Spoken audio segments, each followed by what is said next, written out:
Buenas noches a todos nuestros oyentes, bienvenidos a un programa más de Carta Ambiental, este día jueves aquí en vivo por FM Voces. Vamos a estar de 21:30 a 22:30. Buenas noches, Javier Garín, ¿cómo estás? Buenas noches, Soledad Benítez. Bueno, acá estamos nuevamente en otro programa más. Muchas repercusiones, Javier, del último. Sé que tuvo mucho movimiento y estuvo comentarios, bueno. Como siempre. Comentarios de toda clase, polémicas, en fin. Muy bueno, nuestros corresponsales comunitarios que están activos y que nos envían también mensajes. También seguimos invitando a todos aquellos. Nos queda ya poco del año, lo que resta del año, así que bueno, vamos a estar tratando algunos temas que van a seguir pendientes y siempre nunca nos alcanza el programa. Como siempre en la apertura, decimos nuestros canales de comunicación donde nos pueden encontrar. Tenemos la cuenta de Twitter, @cartaambiental, la cuenta de Instagram, @carta_ambiental, nuestra fanpage, ¿Qué hacemos con el planeta? Eso en Facebook, y también el canal de YouTube, Javier, Historia y Política. Historia y Política, videos de programas. Videos de programas, muy bien.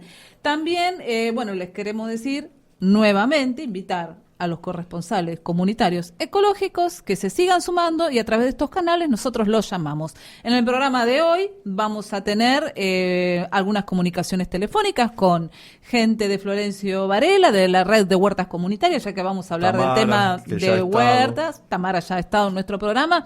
Hoy vamos a tratar de comunicarnos con ella nuevamente, ya que, el tema del hambre que me decías, Javier.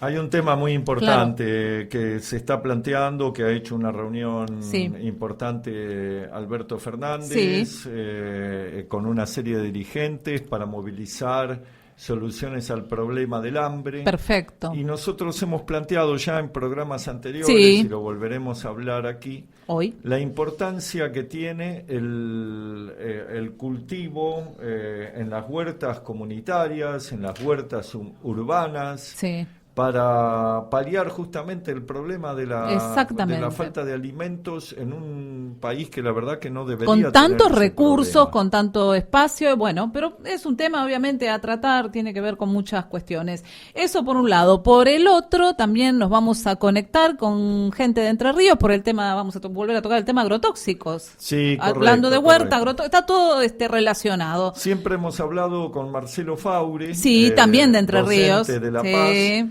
En esta oportunidad vamos a hablar con otro que esperamos que se sume como corresponsal Por también. supuesto, lo vamos a invitar para otro que sea parte. Otro ecologista que después lo vamos a presentar. Bueno, también de Entre Ríos. Mientras tanto, si te parece, le vamos a dar lectura a la Carta Ambiental. A la Carta Ambiental. Para arrancar. Como siempre, el mensaje ambiental a los pueblos y gobiernos del mundo del general Juan Domingo Perón. Del año. En el año 1972, febrero de 1972 se publica, 4 meses antes de la primera conferencia de las Naciones Unidas sobre el medio ambiente que se celebró en Estocolmo. Perón escribió unos párrafos muy importantes que siguen siendo desconocidos para mucha gente, y por eso en todos los programas vamos a ir leyendo para difundirlo. Exactamente, por ahí también repetimos algunos, porque algunos no los han escuchado y nosotros estamos acá para difundir esta muy interesante carta ambiental de un visionario como fue Juan Domingo Perón. Bueno, a ver, estamos aquí, ahí arrancamos. Necesitamos un hombre mentalmente nuevo en un mundo físicamente nuevo. No se puede construir una nueva sociedad basada en el pleno desarrollo de la personalidad humana en un mundo viciado por la contaminación del ambiente, exhausto, atormentado por el hambre y la sed, y enloquecido por el ruido y el hacinamiento. Debemos transformar a las ciudades cárceles del presente en las ciudades jardines del futuro. ¿Qué frase, Javier? ¿Me permitís, decime. Ir comentando algunas cosas? Sí, porque esto es muy no tiene importante. Desperdicio. Como decimos siempre, en muy pocas frases se ¿cuánta están idea? estableciendo muchas ideas muy importantes. Sí, dale. Lo primero es de la revolución mental. Perón hablaba, como muchos ecologistas han hablado en las últimas décadas, sobre la necesidad de hacer una revolución mental. Ese concepto de las revoluciones violentas son cosas del pasado. Sí. Perón hablaba de un hombre mentalmente nuevo en un mundo físicamente nuevo. Más de 40 años. Mentalmente nuevo porque con otra visión, con otra relación con la naturaleza. Sí. Y en un mundo físicamente nuevo porque es un mundo que hay que recuperar después de haberlo destruido. Una relación de convivencia saludable, sostenible con la naturaleza, no que la naturaleza sea un obstáculo. Un obstáculo, un enemigo a vencer o una fuente simplemente de recursos. Por eso nosotros insistimos también en este programa que no hay que hablar más de recursos naturales. Tenés razón, la palabra recurso. Bienes naturales. Son bienes de la naturaleza, algunos de los cuales nos sirven para nuestra vida. En tanto no los destruyamos o los sobreexplotemos. Exactamente, o el mal uso de los mismos. Correcto. Y hay otro concepto que agrega en este párrafo, sí, que es importantísimo y que tiene que ver con el accionar, acá sí, con el accionar social del peronismo, porque esto es muy claro, siempre lo tuvo claro mucho antes del año 72, transformar a las ciudades cárceles del presente en ciudades jardines del futuro. Y es verdad, las ciudades en donde el 50% de la población mundial hoy y va cada vez en mayor proporción instalándose en ciudades en todo el mundo, abandonando los medios rurales, cada vez más son lugares de hacinamiento, son verdaderas cárceles donde proliferan los delitos, prolifera el odio, la discriminación, la violencia urbana.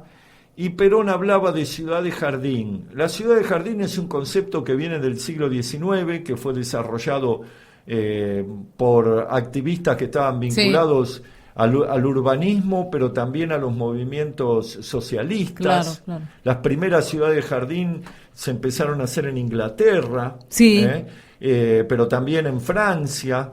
Y la idea es crear un entorno, sobre todo para la clase trabajadora, pero en general, donde el ser humano pueda tener una casa digna, una casa con su jardín, con su parque, con sus flores y por qué no huertas. Con sus alimentos. Exactamente. Exacto. Los alimentos provenientes de la tierra, ¿no, Javier? De hecho, por eso habla de ciudades jardín, que podrían ser también ciudades huertas, ¿no? Claro. Hoy lo podemos pensar también así, ¿por qué no? De hecho, cuando Perón y Evita construyeron lo que hoy es Ciudad Evita, así como muchos barrios que se hicieron en esa época con ayuda estatal, pero a través de los sindicatos, pero principalmente en el barrio Evita, estaba concebido como una ciudad jardín. Sí.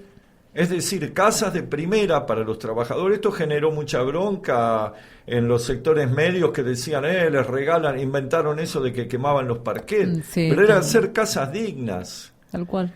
Con su jardín, con su posibilidad de que los chicos... De desarrollar y que puedan jugar en su casa, en su hogar. En sus casas los chicos, que puedan tener unas plantas, como decíamos, una huerta. Ese concepto se abandonó por el de hacer edificios sociales en donde está todo el mundo amontonado. Con otro concepto, Javier, totalmente distinto. Y ni que hablar de las casas que en su momento... Por favor. Fueron un verdadero robo y un bochorno que hizo como es esta organización que encabezaba Joclender, y en donde hemos visto, la verdad, casas que eran de cartón, eran una vergüenza. Bueno, hay de todo en el panorama. Eso es lo que hay que acabar. Exactamente. Hay que generar casas dignas, ciudad de jardín, como decía Perón. Vamos al punto siguiente 6. punto. Acá estamos. El crecimiento de la población debe ser planificado, en lo posible de inmediato, pero a través de métodos que no perjudiquen la salud humana, según las condiciones particulares de cada país. Esto no rige para la Argentina, por ejemplo, y en el marco de políticas económicas y sociales globalmente racionales. Bueno, y con esto terminamos por hoy la cita de la Carta Ambiental, y tiene que ver con lo siguiente, con una cuestión que genera siempre mucho debate, porque están sectores del peronismo con un pensamiento religioso que dicen que no hay que hacer control de la población. Sí, lo hemos tocado ese ya tema. Lo hemos tocado. Hemos Sí. leído otro párrafo donde Perón dice esto mismo, de las políticas de control poblacional para evitar el crecimiento descontrolado de la población mundial. El crecimiento de la población mundial, dice Perón, debe ser planificado, porque si crece mucho, llega un momento que los recursos no son suficientes. Los recursos no, los bienes. Javier. Sí, o los bienes de la naturaleza. Hablemos. Y esto hay que entenderlo de una vez por todas. No se trata de establecer métodos, como dice Perón, que para controlar el crecimiento demográfico impliquen menoscabar o perjudicar la salud humana, ni se trata de promover el aborto masivo, ni los asesinatos de bebés como se hicieron en China, ¿no? En China durante décadas mantuvieron el control de la población mediante los infanticidios. Es una locura. Obviamente que así no es.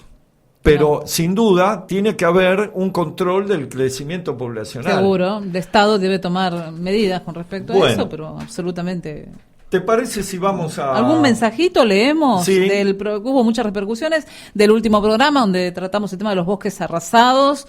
Estuvo Maraguada contándonos lo que cuenta sostener una reserva en Misiones. Sí, pobre Omar. Saludos a Maraguada. Un saludo para nuestro corresponsal comunitario de la Patagonia, Polo Ortiz, cumpleaños. Polo Ortiz, feliz cumpleaños. Feliz cumpleaños para Saludos a Polo y a Genevieve Berton. Sí, que son nuestros corresponsales de allí de la Patagonia. Patagónicos. Exacto.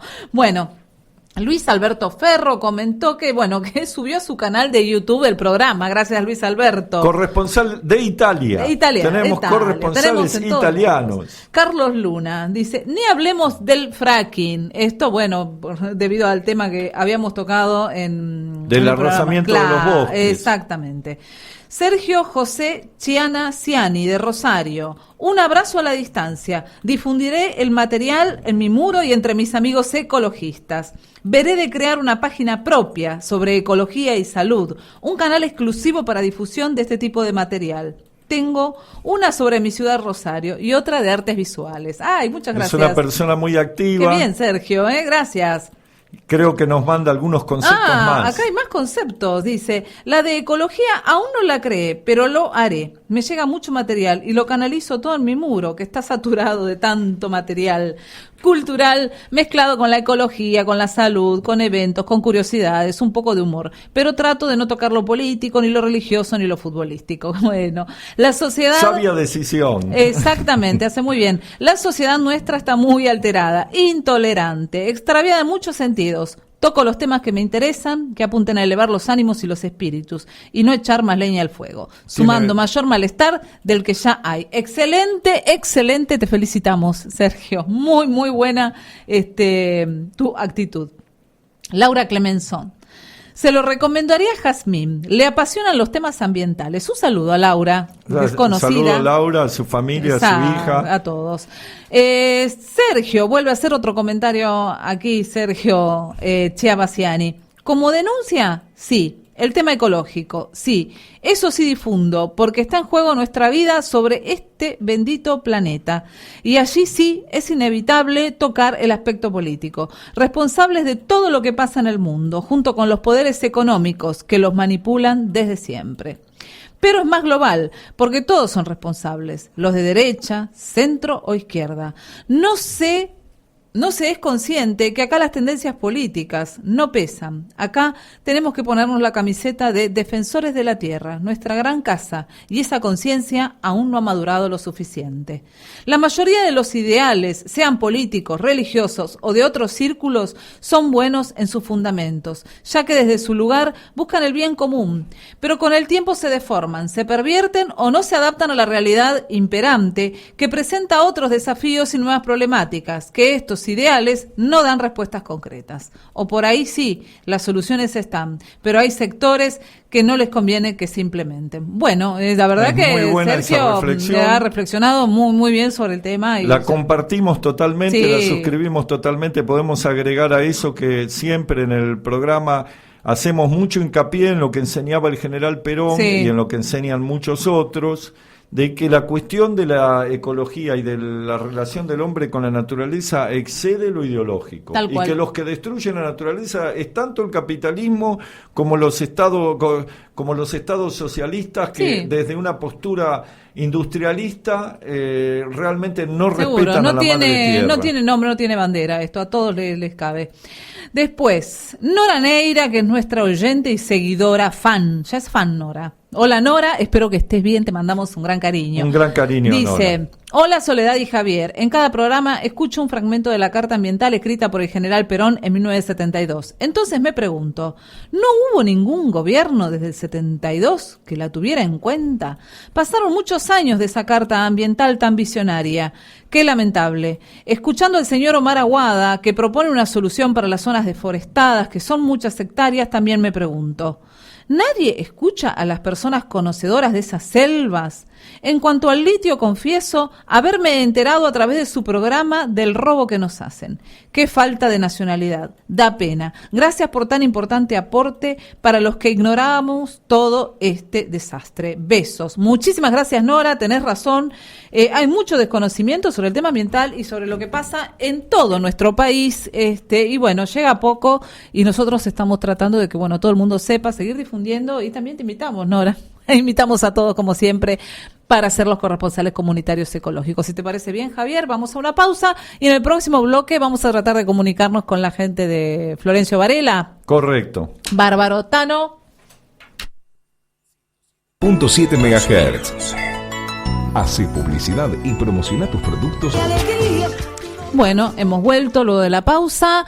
Ya hemos logrado, Javier, comunicarnos con Tamara de la Red de Huertas Comunitarias. Buenas noches, Tamara, ¿cómo estás? Bienvenida a Carta Ambiental.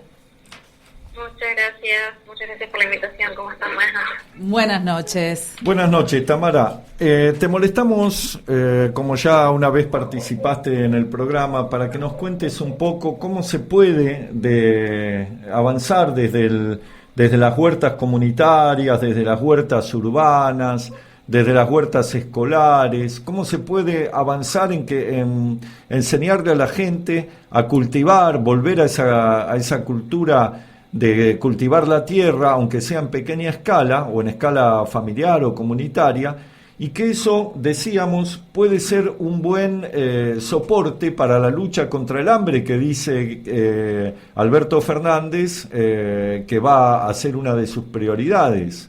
¿Vos cómo lo ves eso? Yo creo que en sí hoy día es importante que siempre estén acompañando políticas públicas, ya que más allá de uno mismo, ¿no?, poder aprovechar la abundancia y la fertilidad de los suelos, más en zonas rurales, zonas periurbanas, donde tenemos esa posibilidad de que cada casa, cada familia tiene en el patio de la casa un pedacito de suelo. Podemos tener un espacio donde nosotros podemos cultivar y a poco, poder generar nuestro propio espacio de producción agroecológica para poder establecer no solamente la alimentación para una familia, sino también para un grupo de vecinos. Correcto, Tamara. Sí. No, te decía que una de las cosas más importantes en esto es una frase que nosotros solemos decir y usar mucho, que es: si nos organizamos, comemos todos.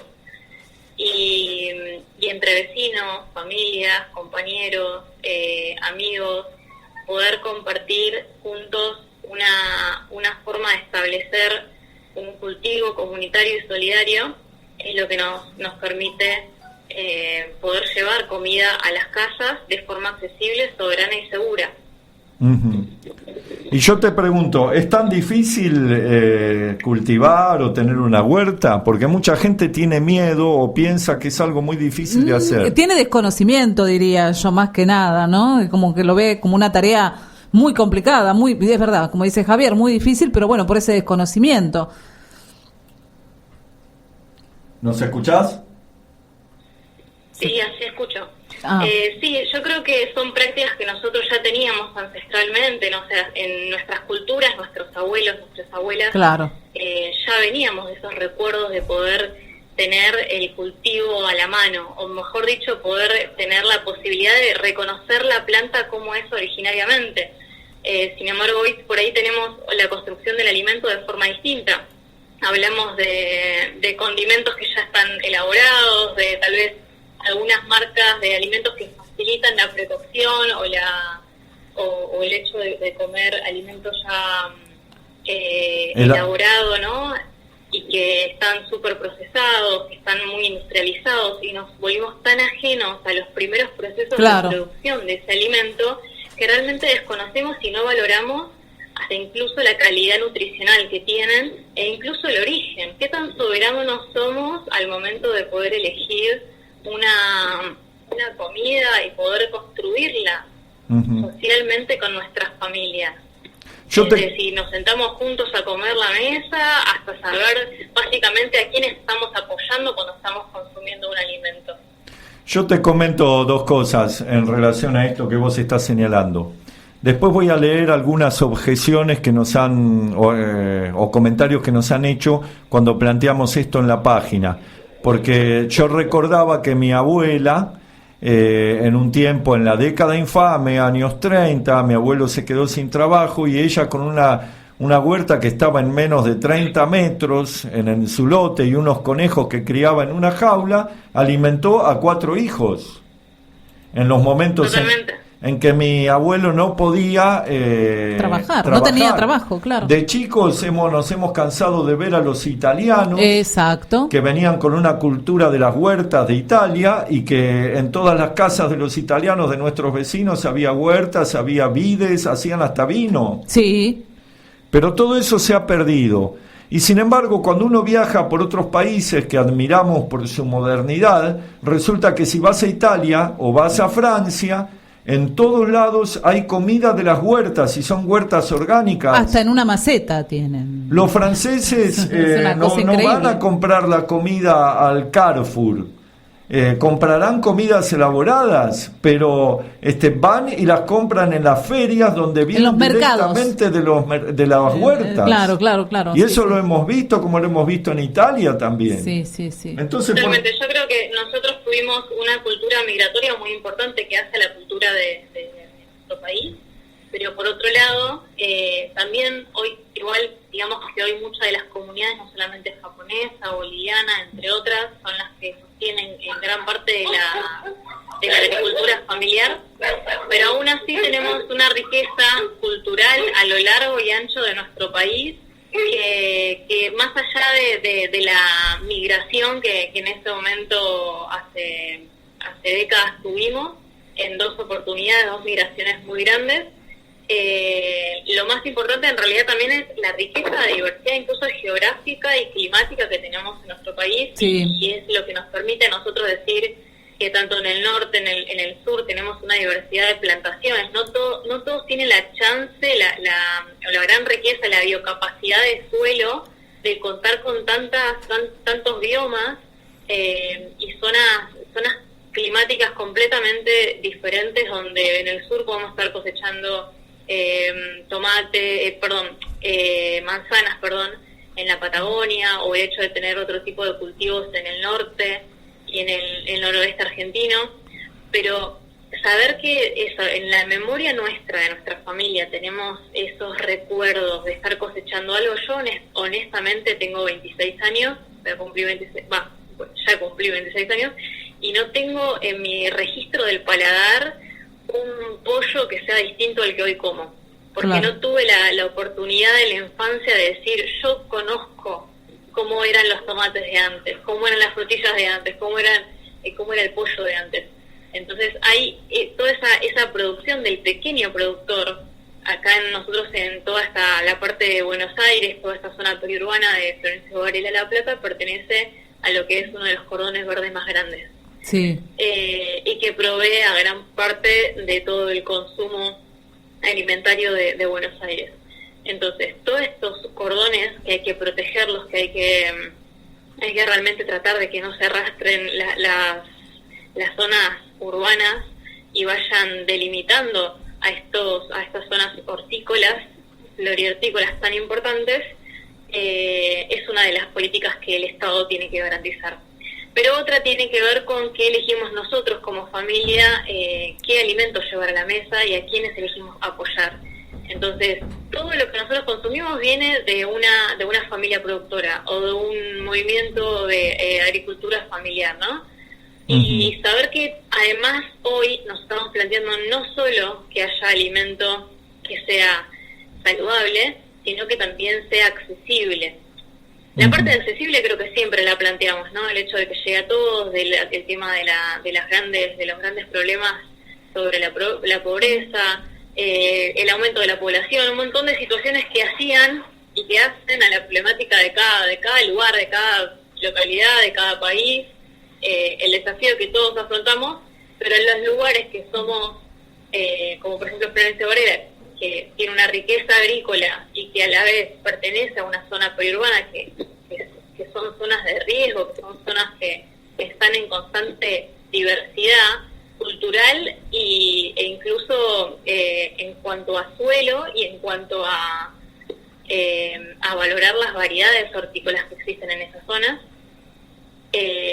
Nosotros tratar de prevalecer esos lugares verdes que tenemos y que nos alimentan y seguir promoviendo justamente que haya accesibilidad al alimento para todos, pero una accesibilidad a un alimento sano, principalmente, y seguro. Correcto. Ahí entra todo el tema de la agroecología, que es amplísimo y que a la vez es lo que hoy se está apoyando, un sistema agroalimentario que lleve a una transición agroecológica, porque si no, no da abasto, no nos va a dar abasto el día de mañana. Tal cual. Ya pasamos una emergencia climática que muchos conocemos. Hoy creo que fue, o ayer, hoy me parece que fue, que también se aprobó la ley para justamente llevar adelante la mitigación del cambio climático. Sí, y me parece que son cosas trascendentes, hitos que hace que nos preocupemos y nos replanteemos qué tipo de industrias o qué tipo de formas de producción elegimos tener y cuáles son las consecuencias de todo eso. Muchas de esas cosas también tienen que ver el deterioro que se tiene el sistema agropecuario en nuestro sí, acá hubo a partir de los años 90 un cambio en los sistemas de producción agrícola o agropecuaria, en donde entramos en una industrialización de las actividades agrícolas, una tecnificación, mejor dicho, y el uso masivo de agrotóxicos, los feedlot, toda una serie de nuevas modalidades de producción, y al mismo tiempo vimos en las concentraciones de los conurbanos de las grandes ciudades una pobreza creciente, una pauperización y una desculturación, ¿no? Porque muchos de los habitantes de las grandes ciudades vienen del campo y sin embargo han perdido totalmente los hábitos de cultivo. Entonces sería importante que se llevaran adelante en el conurbano de las distintas grandes ciudades de la Argentina experiencias de huertas comunitarias, de huertas familiares, porque tengamos presente que en el interior sí existen en muchas provincias, en muchos lugares, las huertas tradicionales. En donde se ha perdido es en los lugares como ser la Pampa Húmeda o como ser Buenos Aires y el Gran Buenos Aires, donde salvo los casos que vos estás mencionando, que son experiencias concretas que hay que mantener, se ha perdido y tenemos proliferación de pobres, de niños mal alimentados, de familias mal alimentadas, de niños que vienen con deficiencias nutricionales y realmente esto podría ayudar mucho a corregirlo. Totalmente. Sí, son mucho las problemáticas sociales que degeneró este sistema agropecuario que venimos ya sosteniendo desde lo que fue la Revolución Verde. El tema es que eso sigue empeorando, no es que fue un boom y ya paró, seguimos reproduciendo este tipo de sistema que justamente termina dejando más y más residuos en el suelo y prácticamente llevando a la desertificación de un gran porcentaje y erosión del gran porcentaje del suelo que tenemos, sea a gran escala o no tan a gran escala. Nosotros cuando enseñamos huerta tratamos de volver a la biodiversidad. Correcto. Volver a la importancia que tiene la naturaleza en la riqueza de la biodiversidad, incluso de aquellas plantas que son espontáneas, silvestres, de incluso incluir esa diversidad de nutrientes, de colores, de cultura también en nuestra propia construcción de la alimentación. Claro. ¿Qué tanto de lo que nosotros estamos alimentándonos? Primero, son legumbres, son cereales, son hortalizas, son aromáticas. ¿Qué tan variado es la forma en que hoy nosotros elegimos comer y a la vez la misma biodiversidad que nosotros podemos llegar a cultivar en nuestro intestino? Mirá, ¿no? Esa diversidad bacteriana, ¿no? Te pongo un ejemplo de lo que hemos visto, por ejemplo, en Francia o en Italia. Vos mencionaste el tema de los hábitos de consumo. Sí. Y efectivamente el consumidor tiene un poder.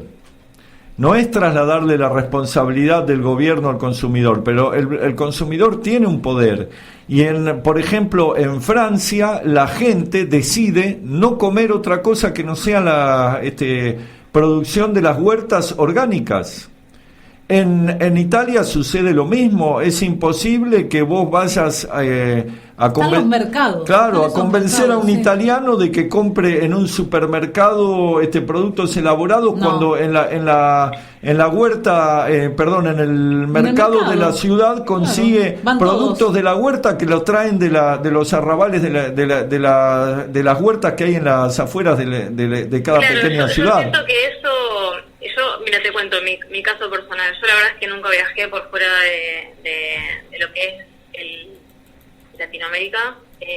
Al único lugar que fui fue a Bolivia, Uruguay. En Uruguay te puedo decir que cuando iba por ahí a un supermercado o un hipermercado encontrabas verduras súper empaquetadas, ya elaboradas, con un proceso de aceptación incluso dentro de las góndolas, de chacras orgánicas, ¿no? Entonces ya ahí saber que incluso hay una identificación de lo que es orgánico, agroecológico, de que para que haya eso tiene que haber todo un proceso de relevamiento, de registro de los diferentes productores. Muchos de los productores hoy que pertenecen a la agricultura familiar, el principal problema que tienen en todo lo que es zona hortícola tiene que ver con que por ahí normalmente no tienen la tenencia de la tierra. Entonces siempre se habla con los diferentes movimientos agrícolas, hortícolas, tiene que ver con la tenencia de las tierras y con una ley de tierras que permita al productor ya no estar dependiendo por contratos de arrendamiento, sino por justamente un alquiler claro, donde uno tenga la seguridad de poder estar produciendo y no sea siempre un constante abuso y una constante explotación laboral hacia ese productor. La gran mayoría de todos estos proyectos productivos no suelen estar registrados. Entonces, al no también estar registrados, hay toda una cuestión que cuando uno quiere comercializar el producto, que tanto costó elaborarlo, sean 2 hectáreas, 20 hectáreas, más de 20 hectáreas o solo 2 hectáreas, es difícil poder uno ubicar esa mercadería a no ser que sea a través de ferias. Bueno, por ejemplo, nosotros acá en la Jaureche, en la Universidad Arturo Jaureche, el rol que está cumpliendo la universidad a partir de un proyecto que se llama Periurbano fue el estar acompañando, asesorando y registrando. Incluso se llegó a empadronar por primera vez a muchos de los productores familiares que eran de la zona y lograr paso a paso solucionar todas las o mejor dicho, al menos plantearnos e identificarse cuáles son las principales problemáticas de estos movimientos de productores. Entonces, mismo se llegó a generar la mesa agraria por primera vez en esta zona, gracias a la interacción constante con técnicos, porque en esto de la escasez de estas políticas públicas que se recortaron durante estos años, una de las cosas es que ya no había tanto asesoramiento técnico para poder acompañar el proceso de cultivo, de producción, de comercialización de los diferentes productores. Entonces, al que siempre hay que acompañar ese reproductor que es el que trabaja todos los días la tierra para llevar el correcto. Vamos a terminar acá porque no nos va a alcanzar el tiempo. ¿Podés presentarte, Tamara, tu nombre, y canales de comunicación? Mi nombre es Tamara.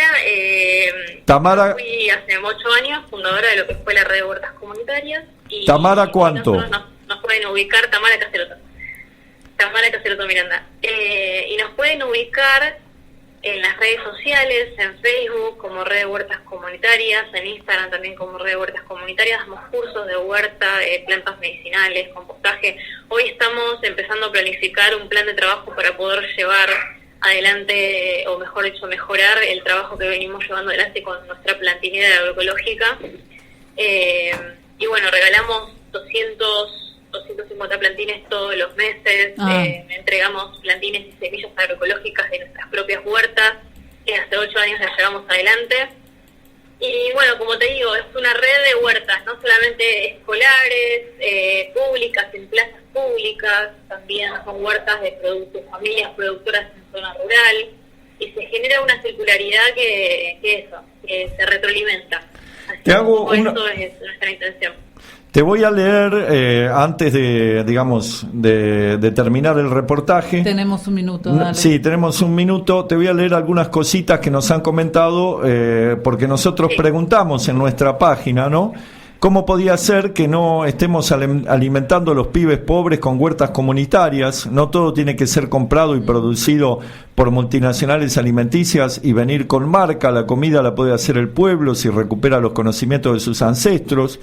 ¿Cómo puede ser que los únicos que cultivan huertas en el conurbano sean inmigrantes de algunas comunidades, como ser los bolivianos, o vos mencionaste los japoneses? Y algunos nos han comentado, respondido, por ejemplo, una chica, Aymara Val, dice: es más complicado esto, podemos hablar del grado de contaminación que existe en el conurbano, el hacinamiento en el que vivimos. Nosotros tenemos un espacio comunitario que tenemos que salir a la calle a jugar con los pibes porque no nos dan lugar. Eso es cierto, en algunos lugares hay mucho hacinamiento y es muy difícil establecer una huerta, pero siempre se pueden encontrar los lugares, ¿no? Después sigue diciendo esta chica, Aymara Val: la mayoría de estas familias, sus padres o sus abuelos tuvieron que emigrar del campo por la pobreza que generó el agronegocio y las grandes concentraciones de tierra, y siguen resistiendo en los territorios quienes pudieron organizarse. Los demás fueron cayendo del mapa. ¿Cómo funciona este sistema de concentración de riquezas? La mayoría de las familias tienen macetas en sus casas, casi siempre con yuyos o flores, por amor a lo verde, pero no nos queda espacio para poder cultivar alimentos, dice. Por ejemplo, ella está hablando de una zona muy pobre en Lomas de Zamora. Sí, totalmente. No tienen agua potable. Una de las cuestiones que plantearon uno de los productores en un encuentro de integración productiva que se tuvo, y en la parte de mesa agropecuaria, muchos de los productores, de las familias productoras, planteaban esto, ¿no? De que justamente a la gran mayoría de los productores se terminan quedando con tierras que, por un lado, no las pueden llegar a alquilar, no pueden tener contratos estables o que garanticen por lo menos una estabilidad en la producción, y aún así existen otros terrenos que no se sabe incluso quiénes son los propietarios, que están abandonados hace muchos años, o que por ahí incluso los agricultores se terminan quedando con una zona que por ahí no es tan fértil, y aún así sigue habiendo por ahí lugares donde que no están aprovechados, asentamientos y un montón de otras cuestiones que tienen que ver con distribución del territorio, distribución y planificación. Y falta de planificación. También tiene que haber. Bueno, gracias, Tamara. Termino de decir esto. La importancia de que donde sea que se cultive, abajo de nuestros pies, hay tierra fértil. Y es importante que todas las personas que necesitan cultivar, que quieren organizarse para poder estar cultivando en comunidad y construir ese alimento, eso puedan aprovechar. Incluso las plazas públicas, nosotros tratamos de promover eso porque es una forma de puesta en valor del espacio público, de que la gente deje de estar de rejas para adentro y pueda apropiarse y empoderarse de los espacios comunes y que esos espacios comunes sean encuentros culturales. Hace poco el municipio de París autorizó hacer huertas en las plazas. Bueno, gracias, Tamara. Hasta luego. No, por favor. Buenas noches, gracias. Buenas noches. Buenas noches. Vamos a una pausa. Nuestras vías de comunicación. Conectate, contactate. www.fmvoces.com.ar. Soy el mar Caribe que vigila las casitas. Bueno, hemos vuelto de la pausa. Javier, te lograste comunicar con Carlos de allí, de Entre Ríos. Buenas noches, Carlos. Bienvenido a Carta Ambiental. Acá Javier y Soledad te hablan. Hola, ¿cómo están? Muy bien. Presentate, Carlos. Tu nombre, a qué te dedicas y qué es lo que están haciendo. Mi nombre es Carlos Serrati, soy docente y participo en asambleas que tienen que ver con las problemáticas socioambientales en la zona de Entre Ríos, sobre la costa del Uruguay, en Colón, donde resido. Y bueno, te imaginarás que esos temas son muy dinámicos y variados en esta zona, ¿no? Hace varios años venimos trabajando con un grupo de vecinos en los aspectos asamblearios. Encontramos en esa dinámica participativa y horizontal una herramienta social que permite poner en consideración y en discusión temas que son inherentes a las problemáticas que te señalé recién, que tienen que ver con la sociedad, los avances en los aspectos productivos y los conflictos que eso genera. ¿Y cuáles son esos conflictos? ¿Cuáles que se está viviendo en Entre Ríos? Los más importantes, digamos. Bueno, podemos señalar el tema de los agroquímicos, el uso de agroquímicos, que es un tema muy candente por estos últimos tiempos.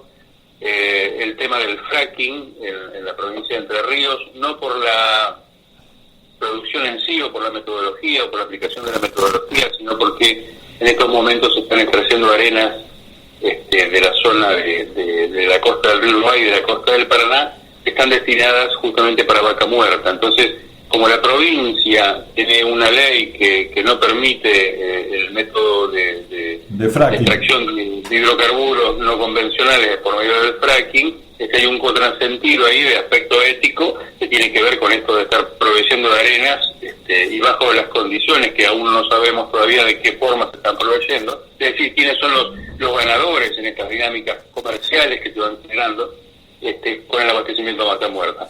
Por otro lado, también siempre está pendiente el tema de la protección del río Uruguay por distintas razones, fundamentalmente la instalación de las papeleras que están siempre pendientes o dando vueltas alrededor de lo que es el río Uruguay en cuanto a la utilización de sus aguas, y lo que nosotros notamos es una ampliación muy importante en los últimos años de la actividad forestal. Es decir, hay mucho territorio sembrado con eucaliptos y con pinos que nos está dando la pauta de que los proyectos celulósicos siguen en marcha en la región. Correcto. El tema creo que más candente, o por lo menos que más preocupación genera por lo que hemos hablado y por lo que hemos visto, es el tema de los agrotóxicos en cercanías de lugares poblados, en cercanías de las escuelas o de las poblaciones rurales. ¿Cómo se está viviendo eso? ¿Qué informaciones hay, por ejemplo, de los daños?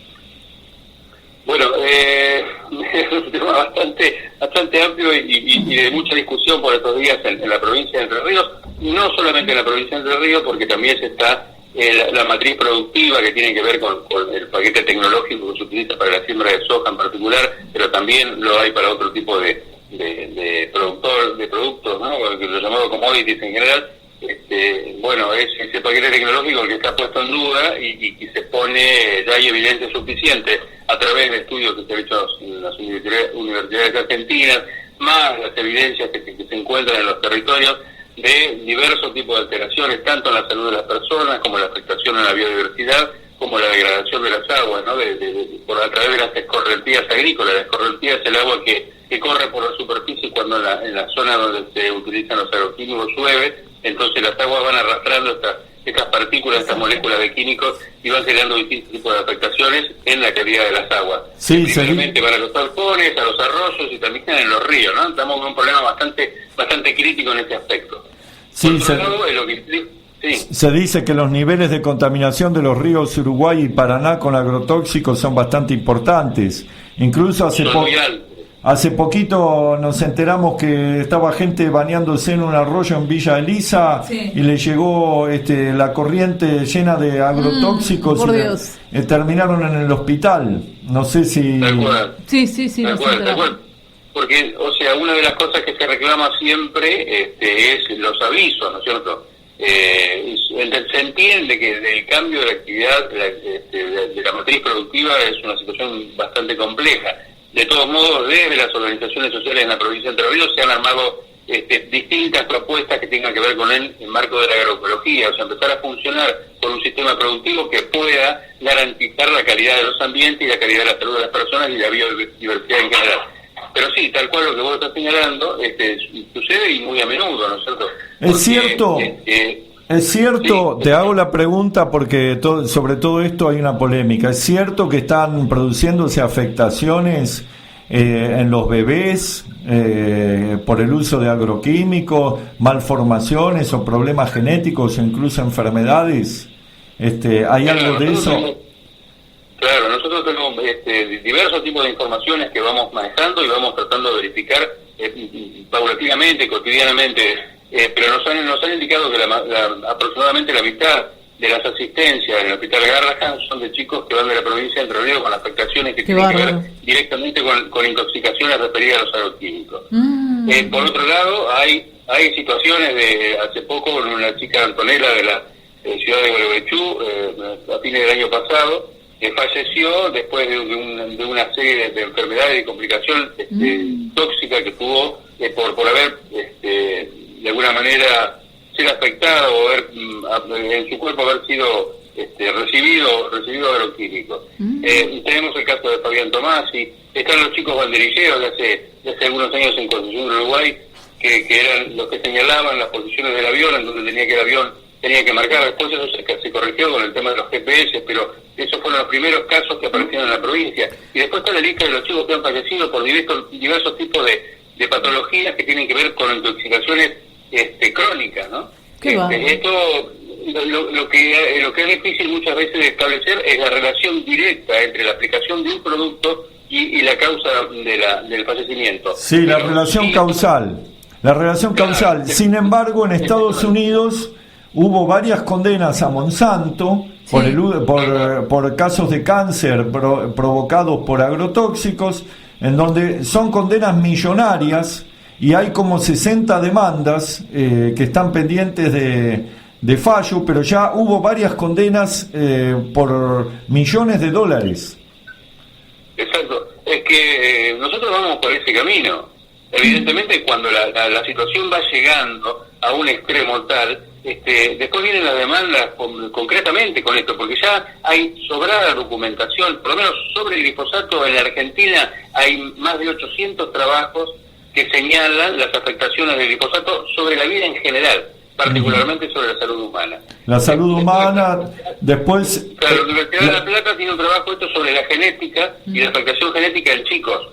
Hay trabajos que ya están señalando, ¿no es cierto?, la única barrera que se les puede poner a esto, porque evidentemente no hay otra forma que puedan entender cómo es este tipo de afectaciones, no interesa para el negocio cómo está planteado y cómo está presentado en el actual sistema global, ¿no es cierto? Entonces la gente queda como de lado, no importa si la gente sufre o padece este tipo de situaciones. Entonces, el paso que se va viniendo, que ya se avisora que va a llegar, es la demanda de carácter civil por cifras multimillonarias. Vamos a ver qué es lo que pasa con todo eso. Pero el tema es mucho más grave, Javier, en este sentido, de que no queremos que existan más afectaciones, fundamentalmente a los chicos, y donde se trabajó mucho, justamente, es en la campaña Paren de fumigar las escuelas en la provincia de Entre Ríos. La geografía de la provincia de Entre Ríos tiene tal característica que hay alrededor de 1000 escuelas que están siendo afectadas cotidianamente o periódicamente por las fumigaciones. Se hizo una presentación de un amparo sobre este tema el año pasado que dio a favor del reclamo de la sociedad, ¿no es cierto?, en el sentido de establecer límites al accionar de la producción. Estos límites se establecieron o se decidieron en los 1000 metros para aplicaciones terrestres y 3000 metros en aplicaciones aéreas. Hubo un decreto de la gobernación anulando un fallo o de algún modo tratando de sortear ese fallo. En una segunda instancia fue nuevamente un fallo beneficioso para los reclamantes de algún modo. Hubo otro decreto para volver a anular una serie de idas y marchas, vueltas y contravueltas para poder neutralizar y responder a los intereses del agronegocio en la provincia de Entre Ríos. Bueno, lo último que tenemos y que podríamos explayarnos en algún otro momento más detalladamente desde el punto de vista jurídico es que se apeló la semana pasada desde las organizaciones junto con ACMER, que es el gremio de los educadores en la provincia, ante el Superior Tribunal de Justicia de la Nación, la Suprema Corte de Justicia de la Nación, porque el Tribunal Superior de la provincia de Entre Ríos volvió sin antecedentes, sin datos científicos, sin tener los antecedentes que se presentaron en cada una de las instancias, por eso los primeros fallos fueron a favor,